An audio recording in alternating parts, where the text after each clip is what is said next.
I just wanted to pick up again about Ruqayyah's bookshelf, and I was just really happy to see Basira, the basketball player, says Bismillah on there, and it's about a black girl who plays basketball. And the author, Hafsa Dabiri, she's a British Nigerian, and she told me that she's actually getting a backlash from some people in the community accusing her of trying to divide the ummah. So, you know, how important is your vision in combating these forms of prejudice within our own communities, Asma? I'm surprised to hear that. You know, I think, I mean, I think the Muslim community is not a monolith.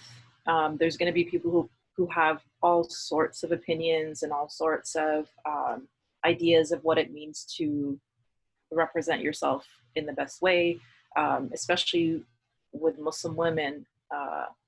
Everybody and their mom has an opinion about everything you do.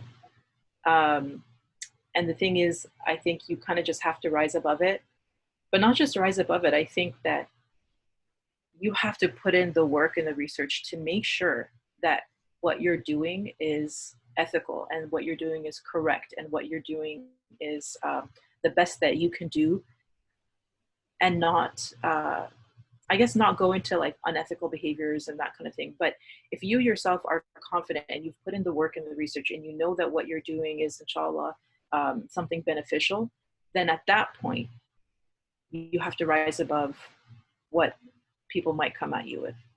And I say that only at that point because we live in a world where almost anything goes. And if you face criticism, you're just gonna be like, oh, that person's a hater. No, it's not about that, right? We have to be balanced. As Muslims, we're always in the middle path. We're balanced. So we do the best we can, and then we let those comments slide off our back. And I think for books like Basira the Basketballer Says, inshallah, it's always been important for me from the beginning, from the very beginning. Literally the first story I wrote was about a Black character. It's always been important to me to make sure that my work is representative of the actual community that we live in.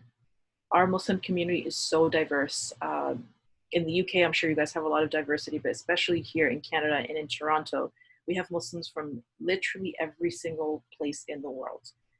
And a lot of the books that I found previously, and it's changing now, and now it's much better, but it still has ways to go.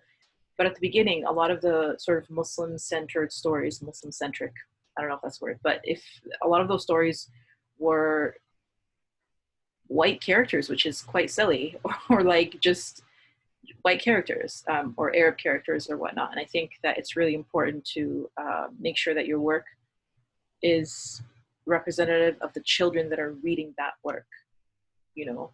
And if somebody doesn't like that, then they don't like it. You know, there's really nothing that you can do to change people's minds, as long as you are sure that you're doing what's best for yourself and for the community to the best of your knowledge and the best of your research. Everyone else can, you know, the door is over there. You're welcome to exit. And I think I just agree so much with that, Asma. I think every area of life, there are always going to be people who will criticize, and this is not something that's unique to us in this life, in our generation and our time. I think it's been there for probably as long as humans have lived, and there's been communication between human beings. It's always the case, and I guess that's the nature of being human, that you're going to get people who support what you do and those that don't. And it's something that I've just recently thought about as well in my own case. You know, I get criticized from every angle, and it's sometimes difficult to take, sometimes feels unfair. I'm really surprised at Hafsa's book being you know, criticized for knowing what it's about, you know. But you know, you get criticism that's unfair, and I guess there's a part of me that does think, one, again, about intention. Like, why are you doing this again? What is the reason for you saying what you say or doing what you do?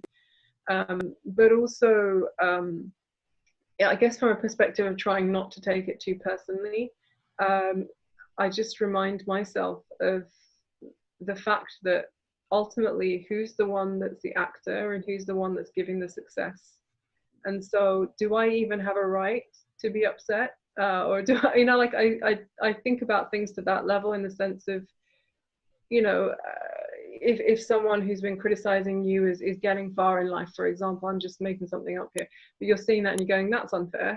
But actually there's part of me that thinks, you know what, I'm not somebody who is, is deserving of some kind of position or platform or whatever. It's whatever Allah gives me, I take that and I accept it from Him. And I think that for me is the biggest kind of reminder of, as Asma was just saying, people want to criticize, etc.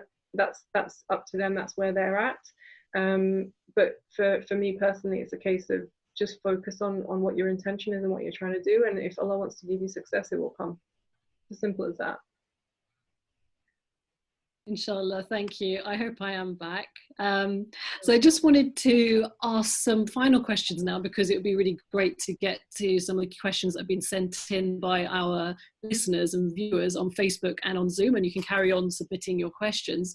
But for Asma, for the audience members who would love to pursue a startup, but they don't know how to begin, I think one of them I might already know the answer to, but what are your top 3 hacks to get them onto developing their initial business idea?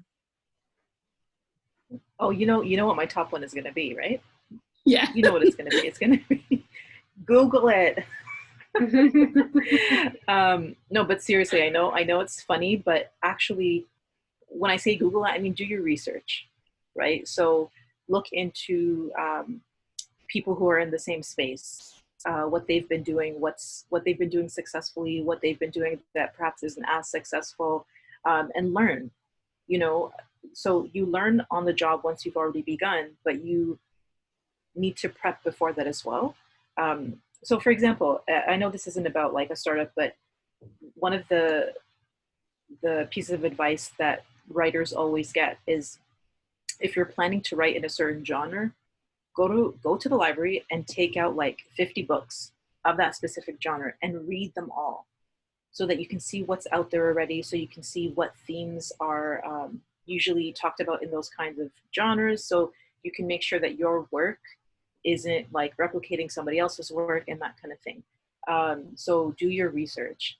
And then I don't know if I have 3 things, but the other thing is that is so important as a Muslim period, but especially as a Muslim business owner, is work with integrity, work with a strong code of ethics, because it's very, very easy when you're interacting like as a business with customers to overcharge for things, to interact with people in just a non-ethical way, to not pay people for the work that they do for you, all this kind of stuff. And I think if you're in a position where you know that you're not going to be able to work ethically, then don't do it. Like, and that might come off as harsh, but at the end of the day, what's the most important is your status with Allah subhanahu wa ta'ala. And if this is something you want to do to benefit the Muslim community, but you're going about it in the wrong way, then there's really no point of doing it. And it's actually more harmful than good. So that was 2. The third one is, you know what? The third one is make dua about it. Make dua about it. That's something that a lot of us don't really think about when we talk about business, because it's almost like we have these 2 separate things in our minds. There's business and then finances, and like this sort of world is in a box. And then on this side, there's spirituality and there's like religion and faith. But that's not the case. That's never been the case. When we divide things like that, it just doesn't work. They're overlapping. They're one and the same. So make dua about it, because Allah subhanahu wa ta'ala can make something very easy. And then there's a dua that says, oh Allah, only you can make things easy. You can make a difficult thing easy. So yeah, make dua about it constantly, continuously, before, during the process, throughout the whole process. I know that wasn't like hacks, if you want to call them that, but that's my advice. That's so important to say that the ethics are intrinsic to what we're doing, because sometimes we think that they're separate, but Islam is about ethics and is built on ethics and principles. So really important advice, and also dua, of course, that will make everything successful, inshallah. Rimla, over to you for any gems of advice or tips on how to go into this field in the first place. I mean, I won't keep it sports specific and the sports industry specific, but I guess just based on my own learnings and things that I try and apply still now to my life, and when I think about wanting to do new things, the one you've been hearing a lot already this evening is intention. Just make sure you've really thought about why, because if you haven't thought about why in terms of that vertical relationship and that relationship with Allah and why you're doing it in that sense, you also need to think about why from the horizontal relationship, in the sense of why are you doing this for people around you, right? Because you're trying to do something for your community, or a business idea that ultimately is about people, because they're going to be the people that buy your product or service. So it's for me, thinking about the why intention and the why in terms of what is it you're actually trying to do for people here. That's really important first and foremost, and I would link that to three great things that Asma's just said there. The values piece is so important for me, and it's something actually in the sports industry right now we're all thinking about as organizations. What is our purpose? What are we trying to achieve? Is it all about the bottom line and the amount of money we make at the end of the day, or are we actually trying to change our communities and use sport for good? So that intention piece links to the values piece. I think practically speaking, people have been, there are many people in my journey who have opened doors for me, sometimes without me asking, and sometimes with me just stepping up and saying, being honest and saying, this is how I'm feeling right now. I'm feeling like these guys are these guys are putting a block in my way, or I'm struggling to get through in this space. And someone hears that and they'll want to help you. And so my advice practically would be, seek out, and similar to actually the books, right, in terms of the genre, like, so if you go to the library and seek out the books and look at the books, seek out the people that you think are doing the things that you want to do, and particularly ones that you can relate to in terms of their journey. Because I find more often than not, even the busiest of people, they will be more than happy to give you 15 minutes, 20 minutes, half an hour of their time to give you the advice and support even, and sometimes opening those doors that will help you get on in your career. I just put together a Get On Board program, which was focused on getting more women from ethnic minorities onto sports boards. And a huge part of that was lining them up with a mentor. And each of those mentors have been mentors in my life, informal mentors. And I know I could trust them with these women. And we're, almost 3/4 of those women are now on boards within 10 months. So people, seek them out. Be respectful when you reach out to them. Be respectful with their time as well. This is something I hear back from people, that, I've tried to be there for somebody and tried to mentor and support them, but they don't respect my time, or they're late, or don't respond to my emails, or whatever it is. So really respect that person and give them the utmost of respect in terms of their time and their resource and their energy and their thoughts. And then the final one I would say is just do it. Sometimes we think about things too much and we plan a whole business plan and all that kind of stuff. It's important to know what you're trying to do and strategize and all that, but sometimes it can be crippling. You need to set a point. So I remember that same mentor that said, I'm ruining my career. One thing he did say was, he said to me, because we were talking about, did I want to go back into the city for a career in the city, or was there something else that I could do, because I was still doing the sports work voluntarily at that point. And he turned around to me and said, Rimla, I want you to set a date that you're going to launch your business. You're going to have a party. You're going to tell everyone that the party's on that day, and you're going to set that day. And that was a way of him saying to me, you need to set a date and you need to get it done, basically. I didn't have a party, but I did set a date. So I sort of said, I'm going to launch the business by this point. So I would just say the third one is just get it done. Excellent advice. It's like Set your goal, go for it. I mean, that's something, I'm a procrastinator, so this is great advice for me too. So thank you both of you. Those are excellent pieces of advice, and also all your wisdoms have just been fantastic. So we'll go straight into the Q&A now. We've got quite a few questions coming in on Zoom and on Facebook. I'm going to go to the question from Tanzila, which has come on through Zoom. She's written quite a few paragraphs of praise actually for Asmaa.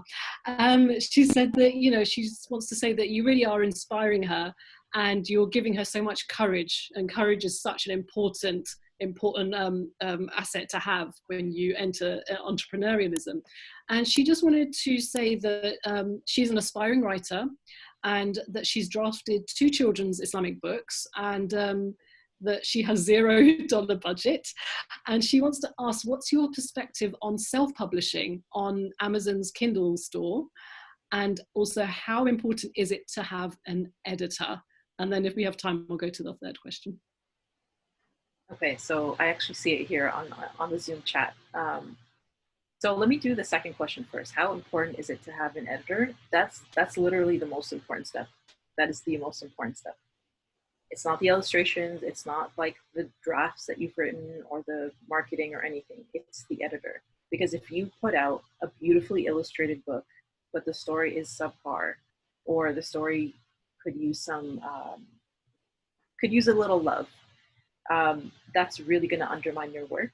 So even though we work with, I can sympathize with a $0 budget, but it's not super expensive to get an editor to look at a story, especially if it's a shorter story, like a picture book. Definitely one of the things you should be spending money on is an editor. So yeah, you know what, if Tanzila wants to reach out to me afterwards, I can actually recommend some editors to her. So you're welcome to do that, Tanzila. So with regards to self-publishing, yeah, Hamala, with regards to self-publishing, again, I think do your research, because there's pros and cons to it. And that's something that I looked into early on. And it's something I decided not to do just for various reasons, but many people decide to do it. And because there's almost an equal number of pros and cons to it. So it's not that, so my opinion doesn't matter almost. It's about whether it works for you. And then I see the third question, and the third question is about Islamically, can you have characters and animal drawings in your stories? Again, that's something that I've done research in, and I felt comfortable with going forward with it and having those characters fully drawn. But again, that is research that I've done, and I would definitely recommend that you do your own research, you ask your own local scholars and imams, and read up on it. Yeah. Thank you. Thanks, Asmaa, and thank you for the question. Now we're going to have a question for Rimla, and this comes from Amina on Facebook. She said that her mum played volleyball on a national level after she got married. After she got married, she couldn't pursue it in the same way. And that's the same with her cousin in recent times. So she's saying perhaps sports are not seen as Islamic enough, and how can we change that for our future generations in a halal manner where they don't have to compromise on dress code? I think that's actually something, I don't know, I don't think it's as applicable now as it was probably for our parents' generation. So we've got so much innovation in the modest, quote unquote modest sort of sportswear space nowadays, to the extent that obviously Nike, whatever your opinions are on them, have got their own sports hijabas of Adidas. So it's come a long way, is what I'm saying. So, you know, we've got the burkinis, etc. You know, I recently fought to try and get the burkini allowed, because at the moment you're only allowed to cover up to your knees for swimming when you're in competition. So I managed to do that at an amateur level. We now have to go to the international level to try and get that at the Olympics. But the point is that there are many options now for women who do choose to cover if they want to take part in sport, and so they don't have to choose between their faith and their love of the sport. I think there are cultural barriers, and that comes down to, I guess it's not just sports related, in the sense of you know, would a woman be supported by her family, her husband, her parents, everyone around them, to pursue a career in sport, and we're seeing more and more women that are being supported in that way. So like I say, Khadija Mella, who's 18, I believe, who's, you know, won the Magnolia Cup in horse racing. We've got Dana Abdul Karim, who's slightly younger than me. She's in her early 30s, and was the first ever hijab wearing Muslim woman who competed for England. She played rounders, and she did that covered, and she did it in her own way before modest sportswear came in place. So there are the practical barriers are being reduced every single day of the week. It's more about a mental and cultural barrier in terms of, can we consider a career in sport? And I think men face it in different ways in our community. Men face it from the perspective of, can they make a living from this as a career, and you know, make it to the top, because such a small percentage make it to the top. So you know, there are barriers, practical barriers, but certainly clothing isn't one of them. Great, wonderful, wonderful answer, and a good question. Thank you for that. And there's also a question from Rufal on Facebook. He's saying, it's wonderful to hear your inspiring stories, especially overcoming barriers and challenges. What one thing have you learnt from the challenges from the pandemic in relation to your work? Asmaa, would you like to go first? Sure. I think one of the things I've learned from the pandemic is that don't get too comfortable, and things can change at any time.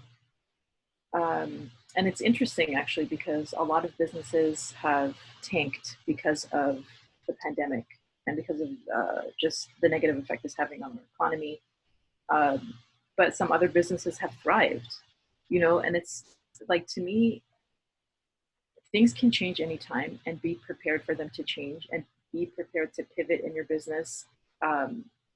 I mean, if you can have multiple streams of income, different things that you're doing, so that you're not sort of shocked when one thing changes.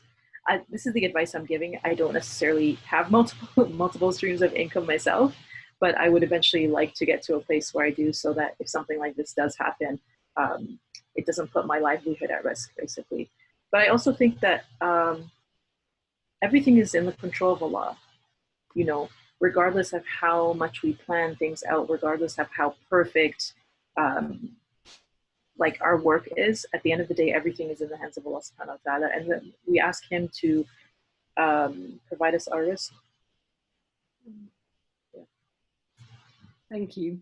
Yeah, Rimla, would you like to add anything? Yeah, I think from my perspective, I've learned so much, but the one thing I've loved is that I feel like to a certain extent we're coming back to the way that we maybe should be living, in the sort of slowing down. And that for me has been a massive opportunity in many ways. And I think the biggest thing I've seen that's come out of this is innovation. So we have a saying in Urdu which is "Zarurat ijad ki maa hai," as in like necessity is the mother of invention, right? So people have been able to really shift and pivot and really think about how to do things differently.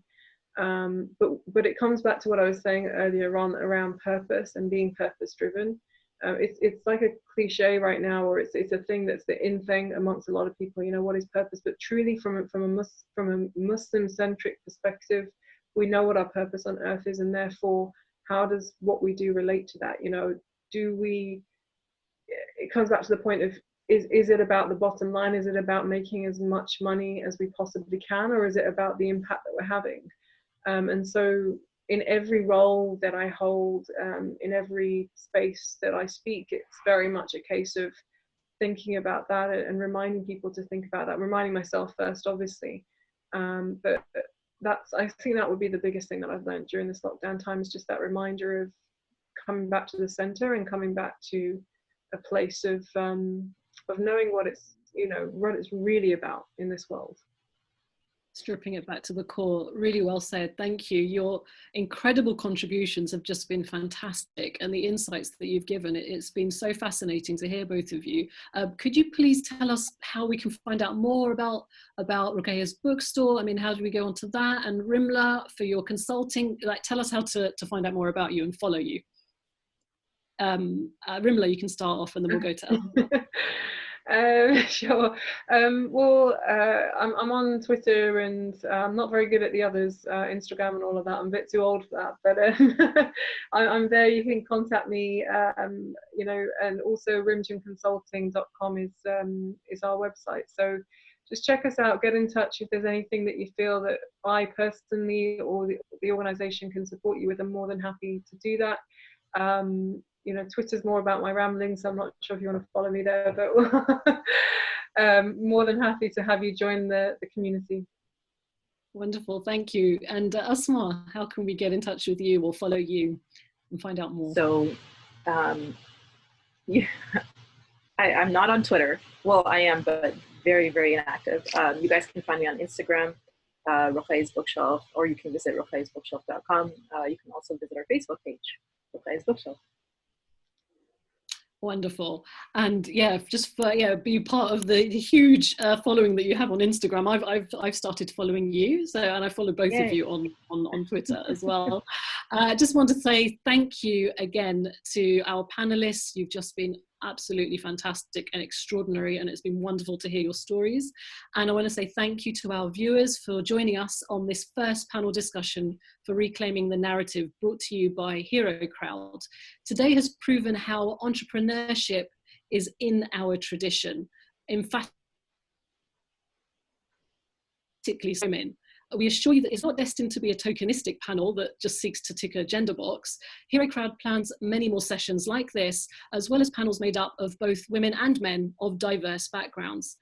If you'd like to connect with HeroCrowd on social media, search for HeroCrowd on Instagram, Facebook, and YouTube. And for Twitter, the handle is _HeroCrowd. We look forward to sharing this space with you all again. Thank you to our excellent speakers for demonstrating how we can be heroes in our own stories. And thank you to all of you for being part of the narrative. So goodbye and assalamu alaikum and take care.